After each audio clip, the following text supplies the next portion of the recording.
নমস্কাৰ বন্ধু বান্ধৱীসকল, আপোনালোকক স্বাগতম জনাইছোঁ আমাৰ এডুস্পাৰ্ক ইউটিউব চেনেললৈ। আজি আমি আসাম হিষ্ট্ৰীৰ 4 নম্বৰ পাৰ্টটো আলোচনা কৰিম। ইয়াৰ আগতে 3টা পাৰ্ট আমি আপলোড কৰিছোঁ, সেইটো আপোনালোকে আমাৰ চেনেলৰ প্লেলিষ্টত যাই চাব পাৰিব। গতিকে আহক আজিৰ ভিডিঅ'টো আৰম্ভ কৰোঁ। আজিৰ প্ৰথম প্ৰশ্ন, who was the founder of Chutia kingdom? Chutia ৰাজ্যৰ প্ৰতিষ্ঠাপক কোন আছিল? ইয়াৰে উত্তৰ হ'ব বীৰপাল। 2 নম্বৰ প্ৰশ্ন, son of the which ruler was cremated at Sadiya? কোনজন শাসকৰ পুত্ৰক শদিয়াত দাহ কৰা হৈছিল? ইয়াৰে উত্তৰ হ'ব ৰত্নধ্বজ পাল। 3 নম্বৰ প্ৰশ্ন, who was built city of Ratanpur? Ratanpur চহৰ কোনে নিৰ্মাণ কৰিছিল? ইয়াৰে উত্তৰ হ'ব ৰত্নধ্বজ পাল। 4 নম্বৰ প্ৰশ্ন, what was the name of Sadiya when originally built? Sadiya চহৰখন প্ৰথমে কি নামেৰে নিৰ্মাণ হৈছিল? ইয়াৰে উত্তৰ হ'ব হিন্দু ক্ষেত্ৰ। 5 নম্বৰ প্ৰশ্ন, who was the last ruler of Chutia kingdom? Chutia ৰাজ্যৰ শেষৰজন ৰজা কোন আছিল? ইয়াৰ উত্তৰ নীতিপাল। 6 নম্বৰ প্ৰশ্ন, who was annexed Chutia kingdom to Ahom kingdom? কোনজন ৰজাই চুতীয়া ৰাজ্যক আহোম সাম্ৰাজ্যৰ লগত সংলগ্ন কৰিছিল? চুহুংমুং। কিমান চনত? In the year 1523।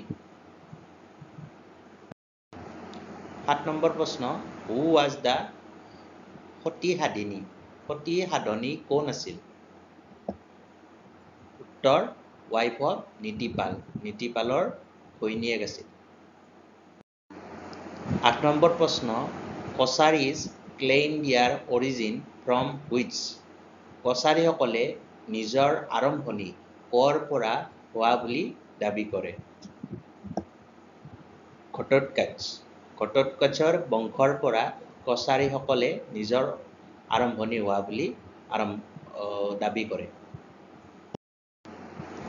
9 নম্বৰ প্ৰশ্ন, which one was the capital of Kachari kingdom?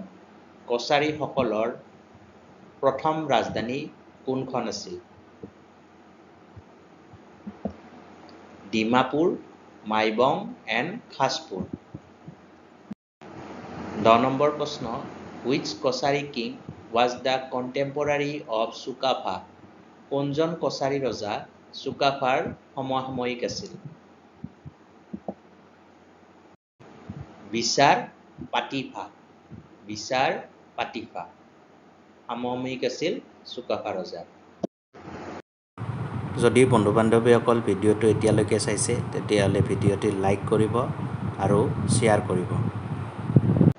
11 number প্ৰশ্ন, who were referred to as থাপিতা and Sanchita of Ahom? আহোমৰ থাপিতা আৰু সঞ্চিতা বুলি কাক বুজোৱা হৈছে? কছাৰীজ। 12 নম্বৰ প্ৰশ্ন, which Kachari king defeated and beheaded by চুহুংমুং? কোনজন কছাৰী ৰজাক চুহুংমুঙে পৰাস্ত কৰিছিল? দেদচাঙক।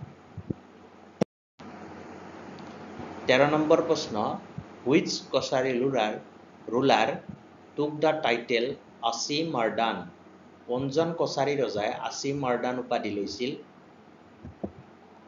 যাচা নাৰায়ণ or শত্ৰুদমন। 14 নম্বৰ প্ৰশ্ন, which Kachari ruler took the title Pratap Narayan after defeating Ahoms? আহোমসকলক পৰাস্ত কৰাৰ পিছত কোনজন কছাৰী ৰজাই প্ৰতাপ নাৰায়ণ উপাধি লৈছিল?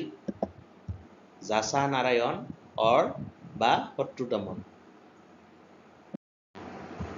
15 নম্বৰ প্ৰশ্ন, Which Kosari ruler renamed his capital Maibong as Kirtipur? কোনজন কছাৰী ৰজাই তেওঁৰ ৰাজধানী মাইবঙক কীৰ্তিপুৰ হিচাপে নামাকৰণ কৰিছিল? ইয়াৰে উত্তৰ যাচানাৰায়ণ or শত্ৰুদমন। Which Ahom ruler was contemporary of Kosari ruler Shatrudamon? আহোমৰ কোনজন ৰজা কছাৰী ৰজা শত্ৰুদমনৰ সমসাময়িক আছিল? ইয়াৰে উত্তৰ হ'ব প্ৰতাপ সিংহ, তেওঁৰ আহোম নেম চুচেংফা।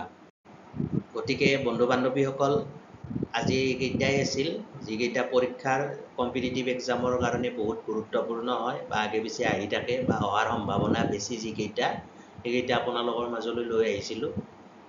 গতিকে ভিডিঅ'টি চাই যদি ভাল পায় তেতিয়াহ'লে লাইক শ্বেয়াৰ কৰিব আৰু চেনেলটি ছাবস্ক্ৰাইব কৰিব। পিছত পুনৰ লগ পাম অন্য এটি ভিডিঅ'ৰ সৈতে। ধন্যবাদ।